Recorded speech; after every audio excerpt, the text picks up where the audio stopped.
meeting plus in Laos, where he laid out a new vision for ensuring a free, prosperous, and secure Indo-Pacific region through enhanced U.S. defense cooperation with Southeast Asian allies and partners.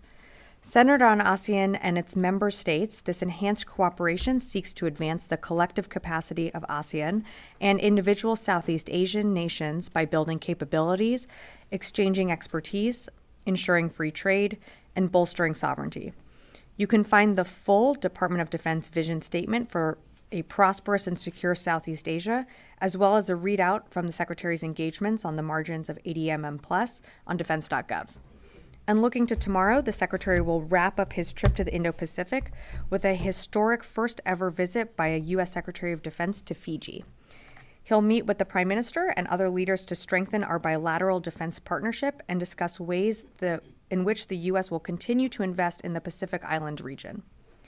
And turning to Ukraine, yesterday we announced an additional $275 million security assistance package for Ukraine, which was the 70th tranche of aid since August 2021.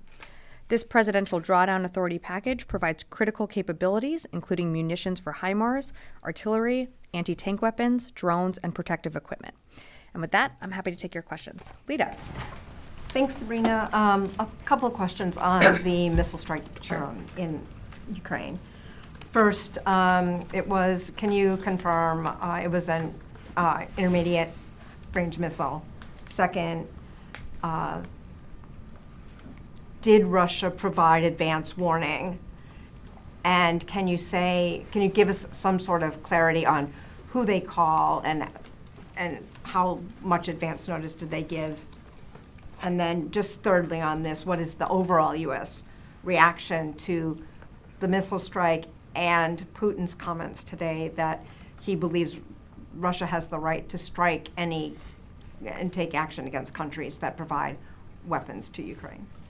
Thanks, Lita. So trying to remember some of the order of your questions. So I can confirm that Russia did launch an experimental intermediate range ballistic missile. This IRBM was based on Russia's RS-26 Rubezh intercontinental ballistic missile model. In terms of notifications to the United States was pre-notified briefly before the launch through nuclear risk reduction channels. For more, I'd refer you to state on that. And I think your third question was on our reaction to Putin's comments. I mean, we've seen this type of dangerous, reckless rhetoric before from President Putin. What we're focused on is continuing to support Ukraine with what it needs. Ukraine, as you know, has been successful in continuing to push back against Russian aggression. We just rolled out another $275 million package yesterday. You're going to see more packages continue in the weeks and months ahead left of this administration. So that's what we're really focused on. Of course, we're going to take seriously the rhetoric coming out of Russia, but our focus remains on arming Ukraine and supporting Ukraine what it needs the most on the battlefield. And as a reminder, as this reckless rhetoric continues, Putin can choose to end this war today. He can choose to withdraw Russian forces and end this and end his war of aggression and his war of choice. So we're going to continue to focus on what Ukraine needs on the battlefield. Liz. To follow up on that, earlier this week, Putin signed a new nuclear doctrine for Russia. Have we seen their nuclear posture change at all? We haven't seen any adjustments that we've observed in their nuclear posture, and we haven't adjusted our nuclear posture in exchange. Something that I think I said on Tuesday is that the changes that we've made were expected and something that we had anticipated for a while. Again, extremely reckless, but we haven't made any adjustments to our posture. Something from earlier this week, the Ukraine's reported use of ATACMS. Can you confirm that Ukraine used ATACMS on targets in Russia? I still don't have anything to announce or confirm, but if there is more to share, I certainly will. Again, you just saw us roll out another $275 million package earlier this week. We're going to continue to supply Ukraine what it needs, but I'd really refer you to the Ukrainians to speak to their operations. Lauren. Just to clarify something you said in response to Lita, you said this was based on an RS-26 Rubezh missile. Does that mean it was an RS-26, or was it one of the derivatives like an RS-28? Can you be just a little more specific on that? I can't get more specific other than that it was based off of, what I would say is it was based off of the design of the RS-26. But I'm just not going to be able to give you more details than that right now. And then just a sort of related question on a different topic. The provision or the decision to provide anti-personnel mines to Ukraine, can you say, first, what type of anti-personnel mines, what makes you so confident that they'll be used correctly? And second, given the position of the administration essentially 2 years ago, does this require a presidential waiver or some step there to okay the export of these? So in terms of how the Ukrainians employ these mines on the battlefield, the Ukrainians have given us their assurances that they are going to only use them in Ukraine. We are providing a different variants of the type of mines. I'm just not going to get into more details than that. I think it's important to note that the reason why we are providing these APLs is because as the battlefield has changed and the fight has evolved over time, so have we, so have our support. And I think you saw the secretary speak to this on his travel, but Russia has changed their tactics. So they're not leading with their mechanized forces, they're leading with dismounted forces. And so because of that, we feel that these APLs and how they will be able to be used on the battlefield will be helpful to Ukraine. In terms of your second question on if there needs to be something, a type of waiver, I'd refer you to the White House to speak to that. Patrice. On this sort of scale of escalation, where do you see the IRBM? It's obviously not an ICBM, but a level of concern, and where does this sort of lie, this particular missile? So this was a new type of lethal capability that was employed on the battlefield. So that's certainly of concern to us. And we're going to, I don't have an assessment of its impacts right now, but it's something that, of course, we're concerned by. But what's been escalatory in this war is the fact that Russia decided to turn to a foreign country and bring those, DPRK soldiers into the fight. So we're going to continue to monitor. What we're focused on is supporting Ukraine and arming Ukraine with what it needs. Just following up on Leah's question, President Putin said that actually the U.S. was escalating by giving, allowing Ukraine to hit inside Russia with the ATACMS, and then there was a possibility of the conflict becoming more global. If you could just sort of respond to that, his sort of, very clear sort of accusation that it was the United States' fault, that it was, becoming more escalatory. Yeah, I think it's pretty clear and couldn't be more black and white in what's escalatory here. Russia invaded its sovereign neighbor. We can go back 2 years, continue to look at the facts. We've been very clear publicly and privately to Russia that we're going to support Ukraine because another sovereign country doing that to its neighbors should not go unchecked. And the United States, our partners and allies around the world, stand for an international rules-based order. And that's what brings us together at the table, like-minded values and principles. So we're going to support Ukraine as long as it takes. And we've been pretty clear about that from the beginning. Again, Putin has the decision and the authority to end this war today. He continues to escalate. He continues to take provocative actions like you just saw with this recent IRBM that was launched into Ukraine, the bringing in of DPRK soldiers into the fight. Each time these actions are more escalatory, simply what the United States is doing and our 50 or so partners and allies around the world is giving Ukraine what it needs to be in the fight. And I also think it's important to remember that every single day, Russia is expending, approximately 1,200 casualties on the battlefield. Ukraine has proven itself time and again, and we're very proud to stand with them in this fight. Fadi. Thank you, Sabrina. Speaking of the rules-based order that say you're defending, the ICC today issued 2 warrants against for the Prime Minister of Israel, Mr. Netanyahu, and former Defense Minister, Mr. Gallant, alleging that they committed crimes against humanity, war crimes, including using starvation as a tool of war, a weapon of war. What do you think of that decision, and will it cause the department and the secretary to rethink the support you're providing Israel with in its war in Gaza?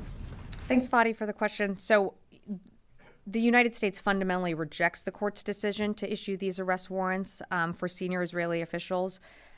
We remain concerned by the prosecutor's rush to seek arrest warrants and some of the processes that this has played out in.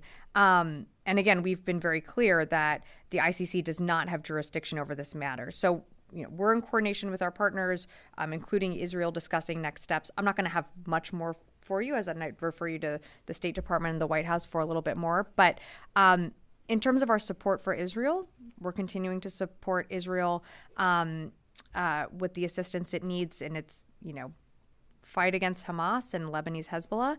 But that doesn't mean that we can't continue to make clear our concerns on the conduct and how they are conducting those operations, whether it be in Gaza or on the northern border. So you're rejecting the decision based on, I guess, technicalities and jurisdiction. What do you think of the allegations? Committing war crimes and crimes against humanity. Again, we don't see eye to eye on where the ICC is. And as I've said, we reject the court's decision to issue these arrest warrants. So I think that pretty much implies that we don't agree with that decision. Okay, so what is the legal opinion you're basing your rejection on? Did the department issue any legal opinion on what's been happening in Gaza? Did you study any incidents that are mentioned in the ICC decision? I'm not aware of a formal legal opinion being issued by this department. I think you've asked me that before. Some of the things that, either public reports or private reports or reports from, NGOs, we always take those seriously. And we've had those conversations from here at the podium.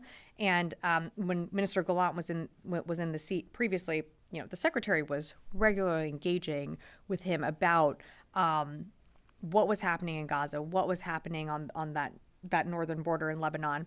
And we take it so seriously that we installed a maritime corridor to get aid into Gaza. So it's something that we're going to continue to engage with the Israelis on. And we have people in the region right now engaging on these issues that you're raising. So again, I'm not aware of like a legal review coming from this building, but all the issues that you raise every single day, whether it be here in this briefing room or in our office, we take very seriously. I have one more follow-up. Of course. Please. So if you don't have any legal assessment, how can you reject what's been presented by a legal body, one of the highest, it's an international law court.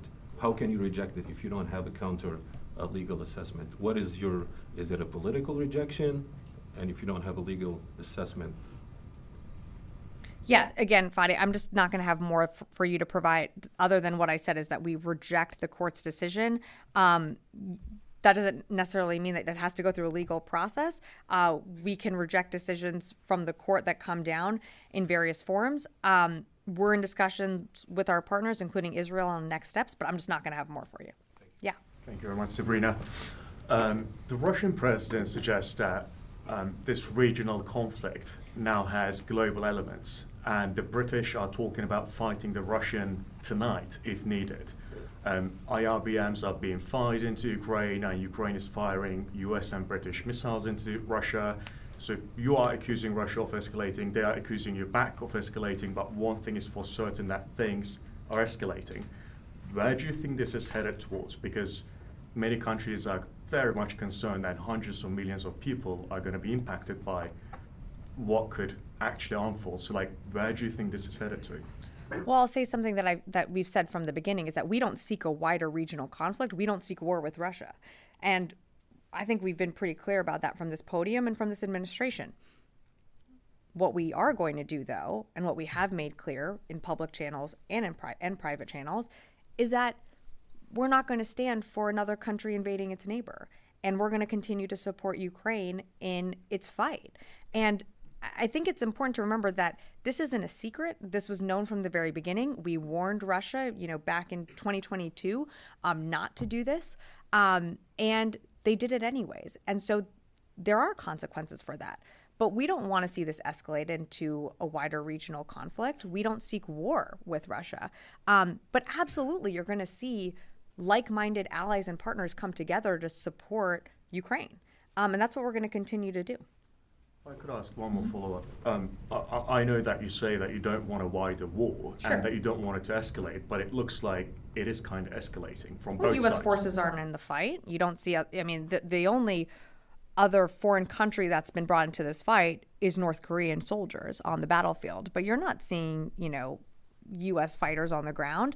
And that's not the intention of this administration. You're right. You're saying that Russia invaded Ukraine. That's correct. You're saying that North Korean soldiers were brought into the battlefield. That's correct. Yeah. I'm not looking into who's right, who's wrong, but the fact is that things are escalating and other countries are getting dragged into this. So what I'm saying is that, are you concerned that this escalation is accelerating at a speed that no one would really like? I think we're always going to be concerned by the reckless rhetoric coming out. We are certainly concerned by the escalatory moves and acknowledging your point that Russia is making when it comes to employing DPRK forces on the ground. We acknowledge that is escalatory, and that would be met with a response. And that's what we're working with Ukraine on and continuing to support them on the battlefield. But to your larger question of, escalation and bringing in countries into the fight, I'll make it very clear again, we don't seek war with Russia. That's not our intention, but we absolutely are going to support Ukraine, and that's been something that the president has been very clear about since day one. Charlie. Thank you, Sabrina. You said the United States was notified. Was that a matter of days, hours, or minutes about this missile? In his remarks today, Putin said that U.S. defense systems are incapable of intercepting these weapons anyway. How much of a threat do they pose? And second question, there are reports today that a North Korean general may have been injured. Can you confirm that they've engaged in combat or confirm that report? I can't confirm the report on a North Korean general officer, I think you said, being injured in the battlefield. But that being said, where they are positioned, they are absolutely fair target. And we absolutely expect them to be engaged in the fight, but I can't independently confirm those reports. I've seen them. In terms of, Putin's comments on our force posture or our defense systems, I'm just not going to get into that. But what I can tell you is that, again, we're going to continue to support Ukraine with what it needs to be successful on the battlefield. And I think you asked about the pre-notification. We were pre-notified briefly before the launch, but I'm just not going to get into more specifics than that. Does this weapon, experimental or not, he suggests that there are more of them and he intends to use them, and he will warn, as he has done. Do they pose a real and present threat in this conflict? Any weapon that's going to be employed on the battlefield absolutely imposes a threat to the Ukrainians. And that's why, this was, as we said, an experimental intermediate range ballistic missile. It's certainly concerning that they are employing it on the battlefield. But again, Ukraine has withstood countless attacks from Russia, including missiles with significantly larger warheads than this weapon. So we're going to continue to support Ukraine with what it needs. Janie. Thank you very much, Sabrina. A few questions about Russia, North Korea, and Ukraine. First question, North Korea announced that it will send 100,000 more troops if the soldiers it dispatches die in the Ukraine war. And also President Zelensky said that up to 100,000 North Korean troops would dispatch it in the battle. How would you react to that? So we're not tracking that 100,000 North Korean troops have been sent to Russia or to fight in this war. What we are tracking and our assessments is that there's probably over 11,000 DPRK soldiers that are in the Kursk region. And as I said on Tuesday, could there be more that get sent to the battlefield? Absolutely. Something that we're going to continue to monitor. But right now our assessment is that it's approximately 11,000 or over 11,000, I should say, in the Kursk region. It is known that the North Korean military is participating in battles by joining the Russian Marine Corps and airborne troops. Also, the video shown in Ukraine reported that several North Korean soldiers were killed and injured. does the U.S. have any information on the number of North Korean casualties and injuries in battles? Similarly to what Charlie asked, I just can't confirm reports that they've started to engage in battle. I've seen the public reporting out there that a general officer was wounded, but again, I can't confirm it. Do we expect these soldiers to be brought into the fight? Yes, absolutely. They are in Kursk for a reason. But I just can't confirm those reports that are circulating right now. We'll certainly keep you updated on that. Yeah. Can I just go over here? Yeah. Thank you, Sabrina. Despite your rejecting the ICC's decision about Mr. Netanyahu and his previous defense minister, Gallant, there are many ally countries in NATO, like Canada, France, are accepting the decision. But my question will be about the core issue, which is the humanitarian crisis in Gaza.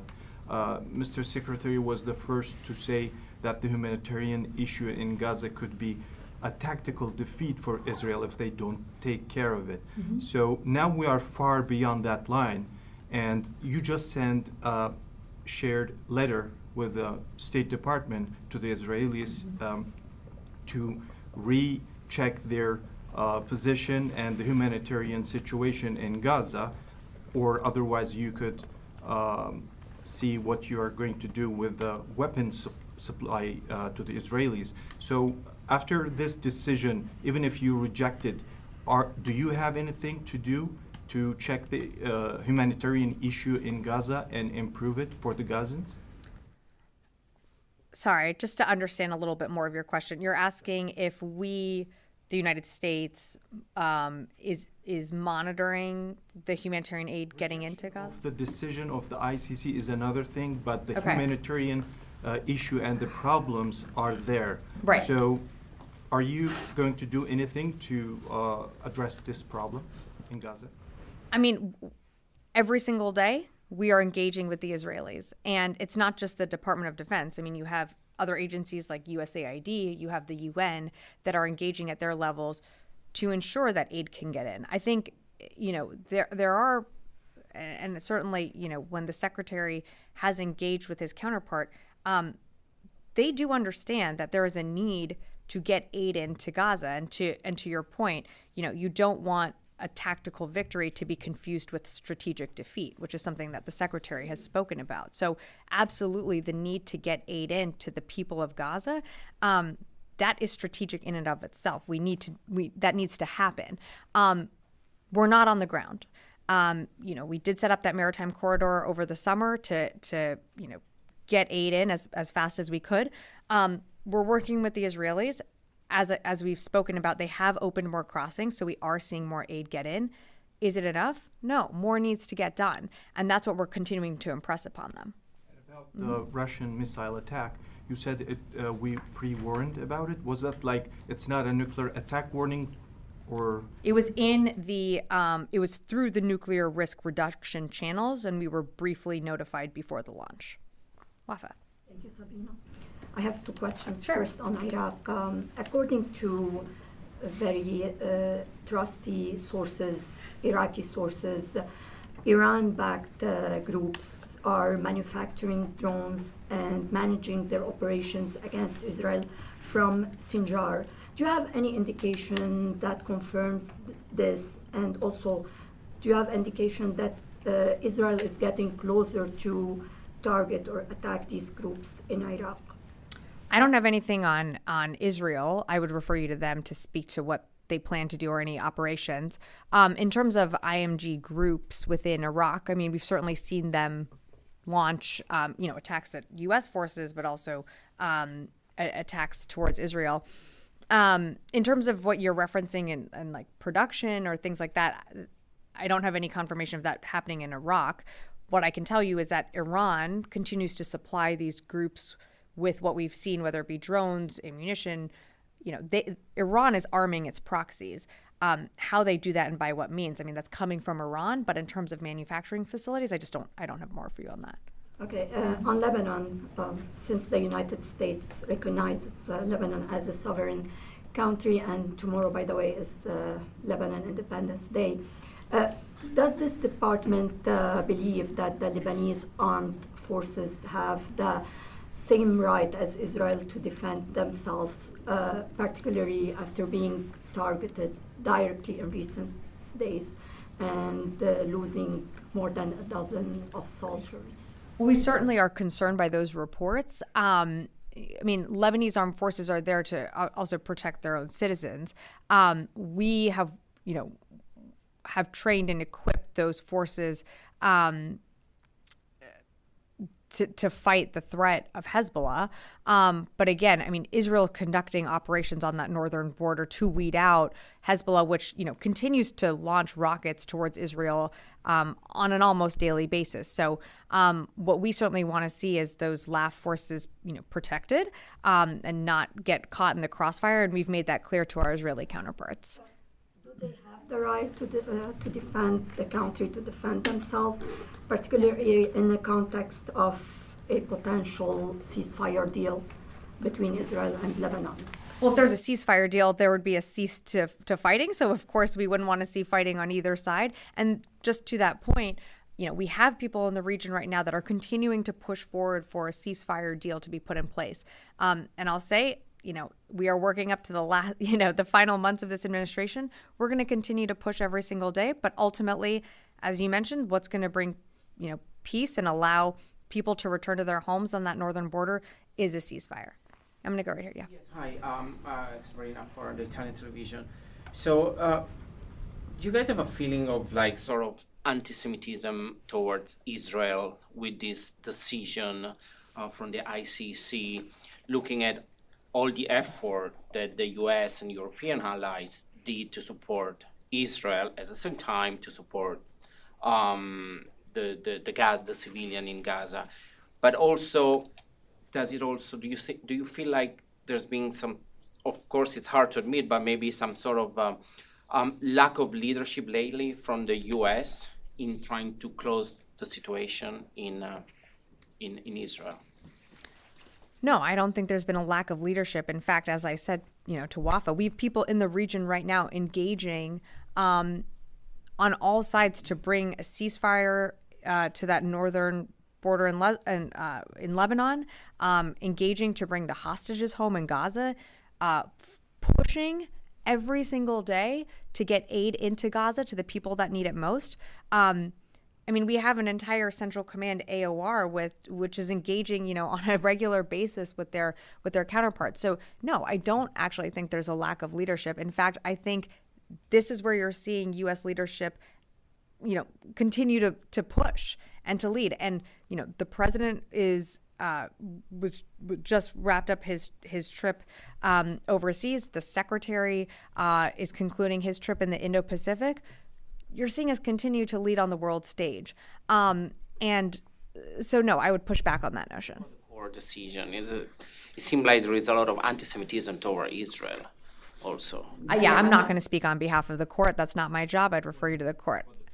I'm just not going to speak on behalf of the court. Constantine. Going back to the attack in Ukraine, can you say how many missiles, IRBM missiles, Russia launched, and can you confirm reports that the missiles had multiple warheads?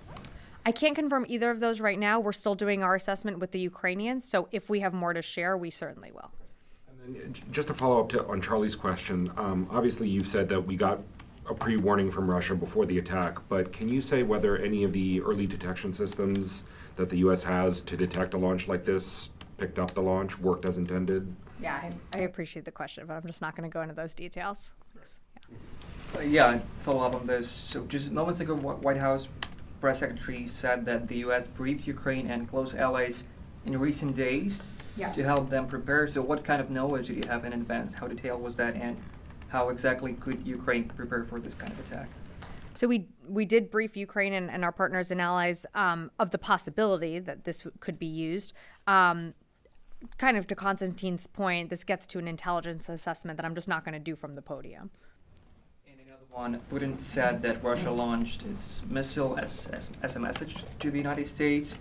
He said that Russia considers itself entitled to use its weapons against the military facilities of those countries who support Ukraine with their weapons. What's your response to that? So we've seen this rhetoric before, and again, we've been, in private channels as well, very clear to Russia that, the invasion of its sovereign neighbor was an escalatory action and is going to be met with a response on the global stage. And that's why you see over 50 countries coming together to support Ukraine with what it needs, including the United States. So again, the escalatory action, I think, fine to focus on his language and what he's saying, but the escalatory action began in 2022 when Russia invaded its neighbor. Louis. Going back to the missile, the Ukrainian government seems to be identifying this as an ICBM. Can you tell us the distinction and why there's a difference or disconnect between the U.S. assessment and the Ukrainian assessment? It's an initial assessment that they probably did. An IRBM and an ICBM, they can have similar flight paths, they can have high trajectories, they can carry large payloads, but the main difference lies in the range and the strategic purpose. And so I think, probably an initial assessment was done, but of course that's just an initial assessment. And once we were able to do more, we assessed that this was, we know that it was an intermediate range ballistic missile. And at the top, you mentioned that this is an experimental missile. What makes it experimental? What makes it experimental is that this was the first time it was used on the battlefield. Yeah. Two questions, please. One, when was the last time Secretary spoke with the Russian defense minister, or what Russians are saying about this longest war now in recent history, 1,000 days and war still going on? I'm sorry, I don't remember the exact date that the secretary spoke to his Russian counterpart, but we did put out a readout of that, and that is available on defense.gov. I want to say it was earlier this summer, but I'm sorry, I don't have that off the top of my head. Second question, as far as North Korea's support for Russia against Ukraine, some reports are saying that if you can confirm that who's behind North Korea helping Russia, is it China? Is playing the games or fighting or helping Russia through North Korea? Yeah, so I'm not going to speak on behalf of North Korea, but I think North Korea has shown its ability to make its own decisions in supporting Russia in its war. Certainly, we've engaged our PRC counterparts when it comes to what's happening on the battlefield in Ukraine, but I think North Korea has certainly demonstrated that they want to support Russia in its continuing war, and if that means sending off 11,000 soldiers to die on the battlefield, then so be it. Just a quick speaking with the Chinese counterparts and all that. What are they saying, or what is their reaction on this Ukraine and Russia war, and now North Korea involved? Yeah, I'm certainly not going to be the spokesperson for the PRC. Yeah, in the back. Yeah, and then I'll come to Idris. I wanted to ask a question about the anti-personnel mines. Sure. Can you confirm that those were included in the package yesterday? And are you expecting to send multiple tranches of those? They were included in the most recent drawdown. In terms of further packages, I just don't have more to preview. But we've made a commitment. Could they be provided in future packages? Sure, but I just don't have anything to preview right now. Can you also detail at all how much oversight there is going to be on tracking those and how they're used in Ukraine? Well, so once once our equipment or any capabilities turned over to Ukraine, we work with them and they give us assurances of how they're used. Ukraine has given us the assurances that they're going to be used on the Ukrainian territory. But it doesn't change the requirement that Ukraine is going to have to conduct a massive demining effort at the end of this war to remove any unexploded ordnance, both from the landmines that Russia hasn't put in place and also to anything else that has been used on the battlefield. We've already seen them conduct this type of operation, in some of the territory that they've recaptured. But, the U.S. is committed to supporting them and to helping them with what they need in those demining efforts. But absolutely, they have committed that they're going to use these mines in their own territory. And I should have added that they're not going to use them in populated areas. So there's no additional tracking in addition to what would be with other equipment? We're not tracking it in terms of where they place them, but certainly we are going to, they have given us their assurances that they will be employed in a way that, protects civilians as well. Idris, yeah. Answered Louis' question. He said it was Sure. experimental because it was the first time it was used. It was the first time we've ever seen it used on the battlefield. That's correct. A experiment or a test that they carried out, or is it now operational, I guess? Sure. Sorry, I didn't mean to not expand more on Louis' question. That's really for Russia to speak to. If they consider this a test, the way we would consider this experimental, in that this is the first time we've seen this type of capability used. We haven't seen them use this previously, and it's that. It's a new capability then, instead of experimental. Sounds like it might be developed, Well, might not be developed. This is like where I would refer you to. I can't say it's a new capability in that it is building on a capability that they have. As I said, it was based on the RS-26, but it's the first time that we've seen it employed on the battlefield in this way. So that's why we consider it experimental. But again, for Russia, characterizing it as a test, or do we expect them to use this again? That's not something I can really answer. Compared to their other IRBM capabilities. I just don't have more for you right now. Is this missile capable of carrying a nuclear warhead? It could be refitted to certainly carry different types of, conventional or nuclear warheads. But, again, that's all I could share with you today. Okay. Thanks, everyone.